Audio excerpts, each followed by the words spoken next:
Every day, around the world, millions of financial transactions take place. In fact, during this short program, billions of dollars in electronic transfers, checks, and cash will move from one person, business, or financial institution to another. Fortunately, this transfer of money generally flows smoothly and, except by those directly involved, goes unnoticed.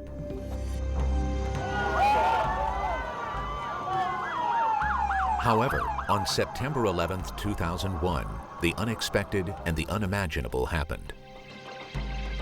One consequence of this event was the damage to a complex web of financial connections. During this time of financial vulnerability, the Federal Reserve System acted decisively and quickly to help stabilize our nation's economy.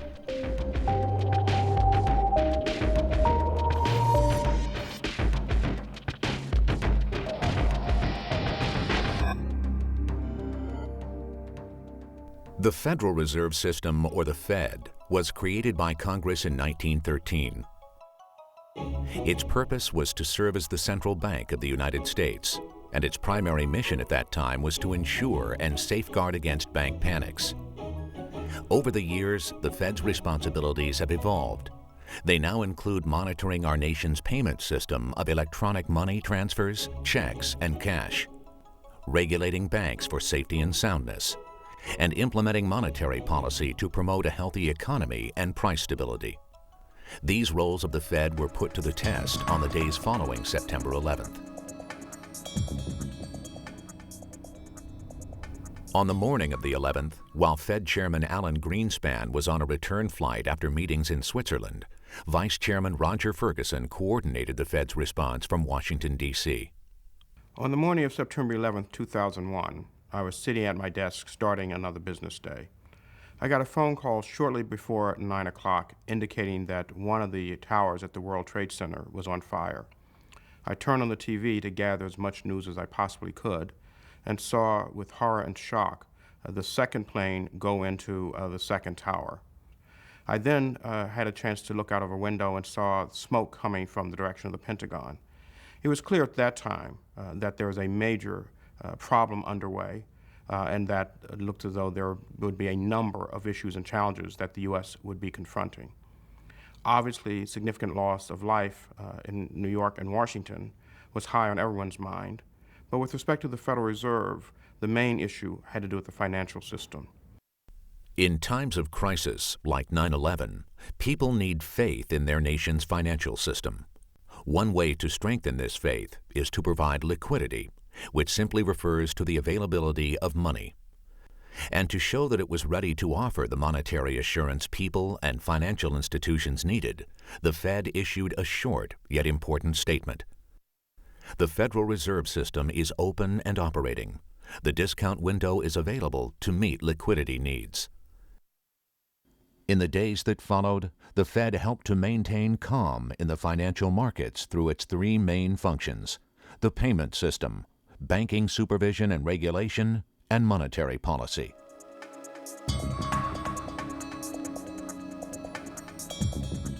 On Tuesday, September 11th, the Federal Reserve monitored an intricate structure of financial connections called the payment system. Basically, the payment system refers to the Fed's role in transferring money or payments from one bank to another. This is done either as electronic money transfers, checks, or cash. Preventing failures in the payment system was an immediate concern of the Fed, since a blockage in any area could cause a gridlock throughout the entire network. A gridlock that had the potential to affect the financial markets and the economy. A critical component of the payment system is FedWire. This is a large dollar electronic service that banks use to transfer payments to one another and to settle customer transactions. On an average day in 2001, FedWire originated electronic transfers of about $1.6 trillion. And on Tuesday morning, September 11th, with the exceptions of a few disruptions in New York, FedWire was running smoothly throughout the country. Knowing that FedWire was operating as it should, the Fed next turned its attention to the money supply. Well, once we knew that FedWire was up and running, our attention immediately turned to the cash area. And the reason for that is that it's very normal in a crisis situation or a natural disaster for the general public to want to go out and get their hands on as much cash as possible. And so we wanted to make sure that we were in a situation where plenty of cash was available to the banks, and they in turn could make it available to their customers in order to avoid any kind of a panic situation. In Manhattan, all bridges and tunnels were closed, and the Fed was concerned that automated teller machines might run out of cash. To meet this potential shortage, the Federal Reserve Bank of New York immediately made special arrangements with New York City police and New Jersey state troopers. The purpose? To deliver more than $425 million to local banks. Well, the first thing that we did was we told our customers, don't worry about the usual schedule for ordering cash. Normally, we would ask our banks to order by noon today in order for a delivery to arrive to them tomorrow. But we told them to forget about that in this situation because, after all, there was nothing normal about that particular day. However, FedWire and cash weren't the only concerns. The Fed also wanted to do whatever it could to process checks in a timely fashion. On a typical day, the Fed processes 1/3 of the total checks written in the U.S. This means that in 2001, approximately 55 million checks a day were delivered by ground and air transportation to the Fed's various processing sites. However, when air traffic was shut down, the Fed immediately began working on alternative methods of ground transportation. Float is the amount of money that's been credited to the accounts of depositing banks that has not yet been debited to the accounts of check writers across the country. In the days following 9/11, in order to maintain confidence in the check collection system, we continued to credit depositing banks according to normal schedules. We did this knowing full well that for inter-territory items that required air transportation, we would not be able to collect those checks on time. In fact, on the 12th of September, we incurred somewhere around $23 billion worth of float, which is about 30 times our historical daily average. This $23 billion represents the liquidity that we provided to the payment system. FedWire, cash, and check clearing. During the crisis, the Fed carefully monitored and adapted these three payment methods to help stabilize the economy and maintain liquidity. But the Fed still had more to do. Another primary function of the Fed is to act as a banking supervisor and regulator, overseeing the safety and soundness of the U.S. banking industry. Our initial reaction to the events of September the 11th was really to open up an ongoing, continuous dialogue with the other regulatory authorities, the Office of the Comptroller of the Currency, the FDIC, the SEC, and the Office of Thrift Supervision. Our objective was to understand the impact of these events on the financial system, both from an operating risk standpoint and a liquidity and financial standpoint. Within 2 or 3 days into the extraordinary events, we began to see the potential for imbalances in bank balance sheets due to inflows of deposits or to extraordinary credit demands or other transactions that did not clear as initially expected. As we saw the potential for this occurring, the regulatory authorities issued a statement to the banking industry, to the financial industry really, indicating that they should work with their customers, and as they saw these imbalances build up on their balance sheets, to communicate effectively with their regulatory authorities so the authorities could understand the impact of events of 9/11 on the financial system and help us understand that and work with the organizations we supervise as they worked through this very difficult and extraordinary period. In the days after 9/11, the Fed used its monetary policy tools to ensure that financial institutions would have the liquidity or money they needed. Our financial system is extremely efficient at maintaining liquidity. It brings together providers of funds and borrowers of funds with very little government intervention. Often that is taken for granted. Unfortunately, on September 11th, it could not be taken for granted. There are severe disruptions in market infrastructure, financial institutions, and unfortunately, the people who work in them. It was a time when the Federal Reserve had to step in and provide ample liquidity. We did so using all of the mechanisms available to us at the time. Typically, the incoming and outgoing payments of banks across the country balance one another. However, the events of 9/11 meant that some banks were unable to make or receive their payments. This had a domino effect that caused some banks to run huge positive balances and others to run negative balances. They needed to find other sources of liquidity before the close of business. To help alleviate this situation, the Fed used one of its monetary policy tools, loans at the discount window.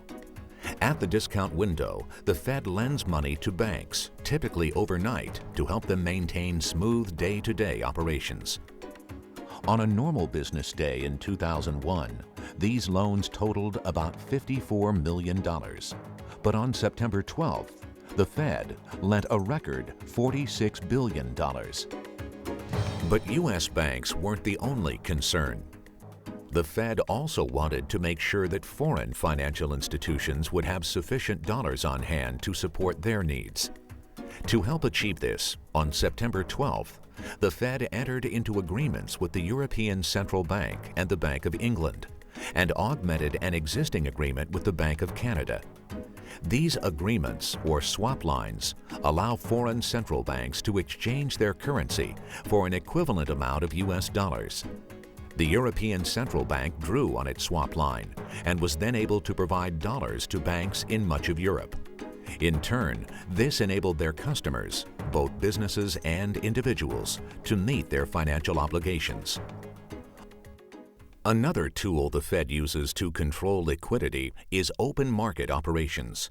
Every day, the trading desk at the Federal Reserve Bank of New York enters the market to buy or sell Treasury securities. If the Fed buys securities, money is put into the banking system, thus increasing liquidity. Conversely, if the Fed sells securities, money is taken out of the banking system. In the days after 9/11, the Fed wanted to increase liquidity and thus began buying securities in record amounts. On an average day in 2001, open market operations injected between $2 and $8 billion into the banking system. But on Wednesday, September 12th, the Fed injected $38 billion, more than double the previous record. On Thursday, the Fed shattered that mark with $70 billion. And the day after that, the Fed injected even more, $81 billion. What the Fed did, in effect, was satisfy all of the demand for liquidity generated by financial institutions. This calmed the markets. The New York Fed is located 2 blocks from the World Trade Center, so the safety of our people was our first concern. And fortunately, we were able to get through that very difficult and chaotic period without any injuries to the people that work here. Our next concern was to keep the important functions of this bank going, including a major payments operation. People stayed overnight and into the second day to keep those operations going without a single interruption. And a large number of people then moved to our backup site later in the week, and we were able to continue on into the next week without any stoppage at all in the important functions of this bank. On Monday, September 17th, the Federal Open Market Committee, the monetary policy-making body of the Fed, voted to lower the federal funds rate to increase liquidity even more. The federal funds rate is the interest rate that banks pay when they borrow money from one another.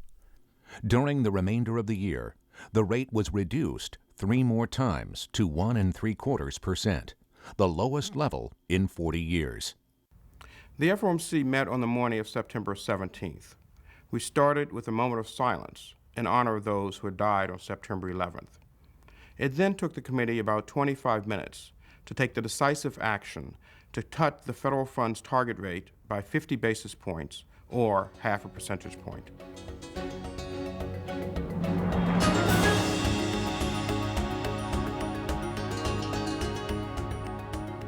And the result of the Fed's activities? When the markets opened the following Monday, the payment system was operating smoothly. The necessary liquidity had been injected into the economy, and financial institutions were cautiously optimistic. September 17th marked the largest trading volume ever on the New York Stock Exchange in a single day, over 2 billion shares. The financial system was returning to normalcy.